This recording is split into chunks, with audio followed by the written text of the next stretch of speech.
Hi, my name's Mark, and I am making a video game about magnets. So in the previous episode of this series, I was set something of a challenge from a professional game designer to make a minimum viable product, or MVP, which is basically a fully functioning game with everything that makes a game, except the whole game can be extremely condensed. And what's more, I have to make this MVP under a very strict deadline. I've given myself 30 individual days to make a fully featured game with 5 complete levels. So, how did I get on? Well, you're going to have to keep watching to find out.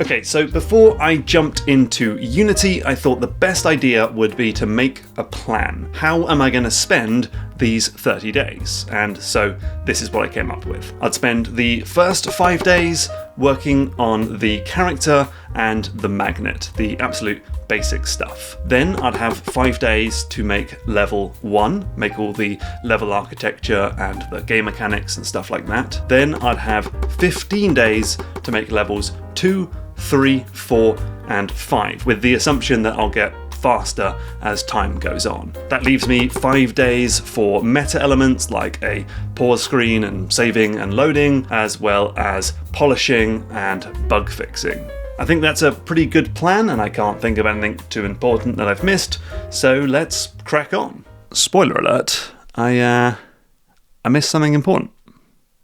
So, it's Day 1, and it's time to do something that I've been wanting to do for a very long time. Give my game some graphics. I am sick of my game being a white rectangle jumping around some blue squares. It's time to give my game some character and some life. Now, I was really pleased with the response to my pixel art in a previous episode of this series when I showed you my old Picross game. So I decided to do pixel art for this game too, which has the added benefit of being pretty fast to produce. So in a matter of hours, I had made a character who is now a boxy orange robot, a magnet with a slightly unnerving face, I might remove that, some key gameplay elements like an electromagnet and a button, and some background decoration and some floor tiles.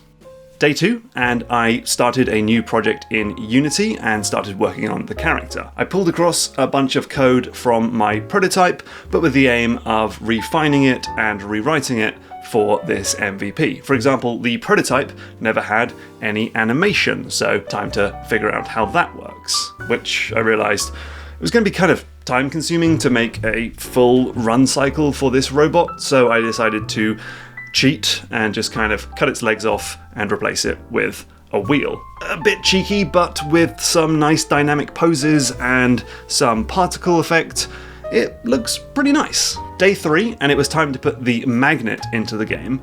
Now, I wanted to develop my own magnetism system. I've been using the built-in point effector in Unity, which is cool, but does have some limitations. Unfortunately, I'm not a strong enough coder for this to really work. My system was good, but had loads of bugs and weird edge cases, so I decided to cut my losses and scrap most of it. But I could reuse some of the code to make a nice juicy system where the magnet subtly tilts towards nearby magnetic sources. Day 4 was all about magnet states. So I now have a red magnet that's attracted to blue stuff, a blue magnet that's attracted to red stuff, a grey sleepy magnet that's attracted to nothing, and a way to switch between them with a button press. And then day 5 was all about picking up and throwing the magnet, and this was another case of my pixel art making things more complicated. How do I make the character pick up and hold a magnet and make it look good with these pixel art arms? So I cheated again. I cut the robot's arms off and just have these floating hands to pick up the magnet. But again, if I put some little arms on with a line renderer and use a springy hinge joint for holding the magnet, I think it actually looks pretty cool. There's a lot of charm and character here. And so in the first week, I now have the character and the magnet moving around an empty environment, and it looks pretty good. So I'm happy with that. And it's almost time for level design. Though first I had to take a quick week off to work on the Metroid Dread boss keys video. I am still trying to run a YouTube channel here. Okay, now it's time for some level design. And the idea for the first level is that it kind of just introduces you to the concept of a magnet and has some nice, simple scenarios and challenges to test you on those basic skills. Now, in order to actually design the level, I made what I consider to be one of the greatest purchases of my entire life. It's a whiteboard. This thing is amazing. This actually isn't even the one I purchased. I purchased this absolutely huge one, but it's screwed to the wall downstairs. But it was so good I bought another one just to have next to my computer. It's not just great for level design, but also for to-do lists and pseudocode and doodling ideas. I use it every day. It's the best thing ever. So the way I actually did this was to draw out a small scenario on the whiteboard, perhaps just a magnet to pull down a weight which opens up a door on a pulley system, and then take a photo of it, erase it, draw out another one, and repeat. Then put all the photos onto my computer and arrange them in a way that I thought flowed quite nicely and had a nice sort of casual incline of difficulty. I could then draw the full... This made much more sense before I realised how tight the frame was going to crop in. I could then draw out the full thing on the whiteboard and remake it in Unity. And so that's what I did for the first day. I made the level architecture using the tile map, and I designed and drew and coded up the first mechanics like the weight and pulley, this crusher thing that can destroy your character, and a electromagnet. I then wasted an entire day trying to make a really complicated enemy using like a finite state machine AI system, which was absolutely overkill for this project. So then kind of, again, cut my losses and just made a really simplistic enemy, basically like a Goomba that can move left and right, and you can bop it on its head to kill it. By that point, I had made most of the level, so I kind of just went like, done, time for polishing. So I used Unity's 2D lighting system to give the game a bit more depth and visual interest. I had those floor tiles from before, but it would be really tedious to put down all of the floor tiles in the right positions. But here comes Unity with the assist again with its experimental rule tile system. You basically teach Unity how your tile map works, and now you can just draw it on and it puts down the tiles in the right places. It's an amazing system. And I also played around with Cinemachine, which is this built-in camera system that can do really powerful stuff like have it track the player in a really nice way and then subtly transition to a zoomed out static framed shot of a puzzle room before following the player again. And then finally, I just needed to add in a few more elements to make the level actually work, like checkpoints, so you don't need to go all the way back to the beginning when you die, and a way to respawn the magnet if you chuck it into the spikes. To illustrate this, I used a chunky green pipe as a sort of winking homage to my favourite video game series of all time, Flappy Bird.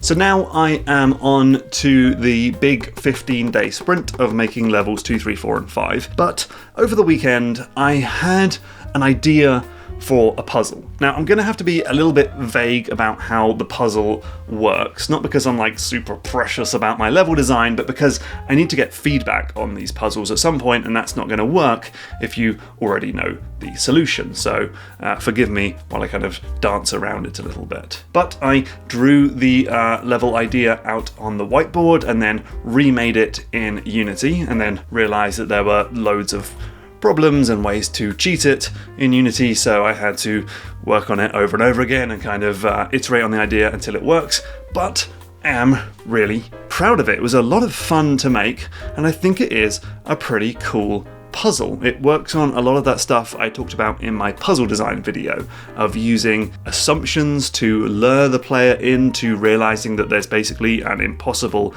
catch to the puzzle, forcing them to think in a more lateral way to come to the actual solution. The puzzle itself is a single screened puzzle chamber with lots of moving parts and complexity, and I just really enjoyed making it. And what's more, to make the puzzle work, I had to design some brand new game mechanics, like a laser beam that you can block with the magnet, which ended up inspiring some new puzzles about lasers. And I also had to make this plug and socket system where you can transfer power from one block to another, which itself inspired some new puzzles. And those new puzzles led to new game mechanics, which led to new puzzles on top of that. I mean, puzzles were just coming out of my butt at this point. But I did have a problem. You see, level 1 was just a single scene in Unity, a long, continuous stage with all of the elements in the world at once. And so I tried to do that for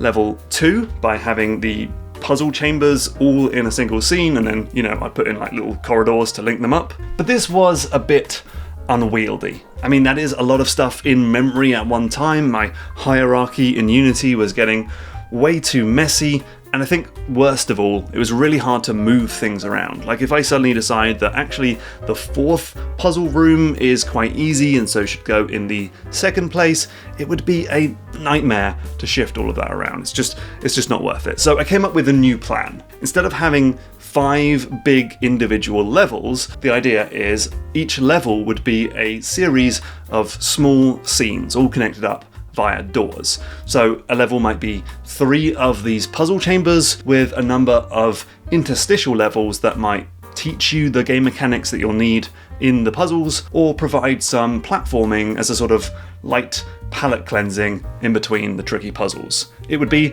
a lot more work, but I think it is the right way to go, and I'm pretty excited. But I need to take time off from development again to make the previous episode of developing, which I mentioned in this video, how does time work? And this is where things started to go pretty wrong. So I came back to work on the game and I made one of these little interstitial levels, a small tutorial teaching you how the laser beam mechanic works. But then I needed to stop again, because time was running out for the year, so I needed to make the accessibility roundup for 2021. And as soon as that was done, I had to transition immediately into making the video on the Forgotten City, because I was just kind of running out of time. So it's now been a full month since I last worked on the game, but I tried to put in another day's work. I made some new levels that are basically replacing level 1, teaching you about picking up the magnet and throwing it, but then I had to stop for Christmas. I worked for one day after Christmas, but then had to stop for New Year's. And now it's 2022 and I worked on the game for a day and did a little bit of level design, and I tried to work on the game for another day. I put in these little screens that tell you which buttons to press, but that's literally all I did that day. And then I had to stop again to make the Invisible Choices video, and this just isn't really working, is it? You see, every time I stop development to go work on a YouTube video, I lose a lot of momentum, and it's really hard to pick it back up again, especially after a month out. Basically, I took all of December to make videos. I think what makes it even harder is that my systems for making the game are pretty messy. Like, my code and my tools in Unity, they're just a bit shonky. I've got loads of little bug fixes and last minute patches and these things where it has to be set up in just the right way for it to work, which makes even the most simple and easy levels more tedious and time-consuming to design than they should be. So I've lost my momentum, I've got tools that make things more tedious and time-consuming than they should be, and it's just sapped all of my motivation for this MVP. And I've done 20 days of game development at this point, but the thought of doing 10 more, like another 50% of that work, again, is just, I don't think I can do it. Like, it sucks, but I feel like I should probably just end it here. But it's not the end of the world, because the MVP totally paid off. Like, the exercise did exactly what it should have. By giving myself that deadline and that super specific goal, I got myself out of that analysis paralysis rut. I made decisions, I made content, I discovered what I really like about the game, which is making these single screen puzzle chambers. I also came up with loads of ideas for how to improve the game in the future. For example, having really robust and reliable and intuitive level making tools, so I can churn out content much more easily and more comfortably. And perhaps most importantly of all, I have made something now that I can give to people to play, to get some feedback on. Remember, I'm the only person who has ever played this game. I need to give it to some other people to see what they think. So it's time for Operation Get Her Done. Just spend a few more days putting together the last finishing touches to make the game work, to make it playable so that I can upload it and get some feedback. So, day 21. It's time to radically cut the scope of the game from like 35 scenes down to about 14, much more manageable. And so I spent that day just working on the final level designs that I would need to plug the gaps and have it work as a full functioning game. Day 22, and it was finally time to put in some audio, some music and sound effects. And whoa, I should have done this way earlier. This actually adds so much character and life to the game. Even something as simple as a button coming on and off, if you have a simple sound effect with it, it just works so much better. I will remember this in future. Put sounds in early. And day 23, I crawled to the finish line by polishing it up a little bit, fixing some of the most egregious bugs that I knew about, and putting in a very scrappy, lazy pause menu for resetting the puzzle and quitting the game. And now I'm done. Right? I mean, it's a bit messy, it's a bit broken, there's lots of bugs and glitches that I know about, but I can't do any more. Like, it's over, it's done. I've gotta just get it out there. It's the end, right? Well, that was kind of the original plan. This video was going to be about me making the MVP across 30 days, or now 23 days, and then the next video was going to be about me getting feedback on the game. But I got a bit excited, because, I finished the game, it's playable, it's ready for people to try, and so, gave it to my wife to play, and her feedback was not great. Why am I up here? I think that's broken. It's too many buttons, I don't like it. I would say the jump is you go a bit all over the place. Because I've got it now, so I don't need to hammer home the point. It's quite tedious to be like, I need to come back. This is really tedious. No! I think I'm a bit tired. But she did give me some very good advice. She said, you want feedback on this game, but you want people to tell you about the game as a whole and about the puzzles. You don't want people getting bogged down in all the little bugs and glitches and annoyances and frustrations. So maybe just spend a couple days fixing those up before you release the game. And so I begrudgingly agreed. So day 24, fix up all of the annoyances that my wife discovered. And day 25, okay, I am like a better programmer at this point, so I should try and make a better magnetism system. Yeah, that actually looks a lot better. Let's put that in the game. Now I am done, though. Right, well, I gave the game to my dad to play, and he discovered a whole bunch of bugs that I had never seen before. Like, you shouldn't be able to throw that switch off the screen, that's going to break things, and you shouldn't be able to do that, that's wrong, that's a disaster. So day 26, fix up all of those bugs, and day 27, if I'm doing this I might as well do it properly, so I added in a save and load system so you didn't lose all your progress if you quit the game, and a better pause screen that is less ugly and stops you from quitting the game with a single button press. But now I really am done. Right. Well, I gave the game to my brother to play, and he discovered a bunch of ways to essentially cheat the puzzles and skip the solutions. So day 28 fixed all of those problems. Oh, and I left the game with my brother, and he gave the game to my 8-year-old nephew, who managed to break the game in ways that only a child can break it. So day 29, fix all of those bugs, and day 30, polish, finish, compile, upload. So in the end, I did get to 30 days, and that's because in my original plan, I had never considered playtesting. I mean, I'm not a complete idiot. Like, the point of this was that after I finished the MVP, I would throw it out to the world for feedback, but I now see the value of giving the game to a very small select group of trusted people to see how they play the game and see what bugs they run into and what assumptions they make that I never did, and to then fix and tweak the game based on those playtests. Better to get those problems out of the way now as part of the development process than after giving it out to thousands of people on the internet.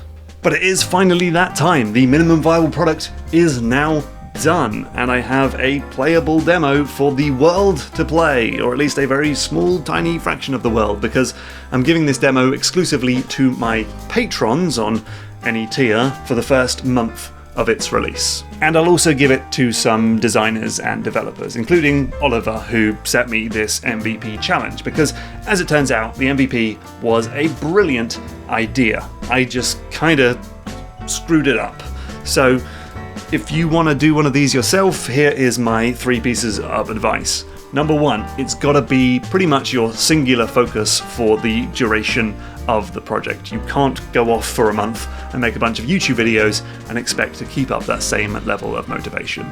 2, you have to factor in playtesting. Give yourself at least 5 days to give the game out to various people, see what their feedback is, and tweak and adjust and fix the game based on those playtests. And 3, you don't actually need loads of content for this. It's not about generating stuff and getting the game built. It's really about seeing what the game feels like and plays like as a complete whole. The way I see it, a prototype is a way of testing the viability of a mechanic, but an MVP is a way of testing the viability of that mechanic within a larger game structure. So you want to see, is it working? Is this the right direction? Is it fun? And ultimately, that's up to you now, or at least people who give me money every month. So please, if you are a GMTK patron, go download the game, see what you think, leave me some feedback, and then next month on Developing, we will look at that feedback, see what you think, and decide where to take the game next. Thank you so much for watching, and I'll see you soon.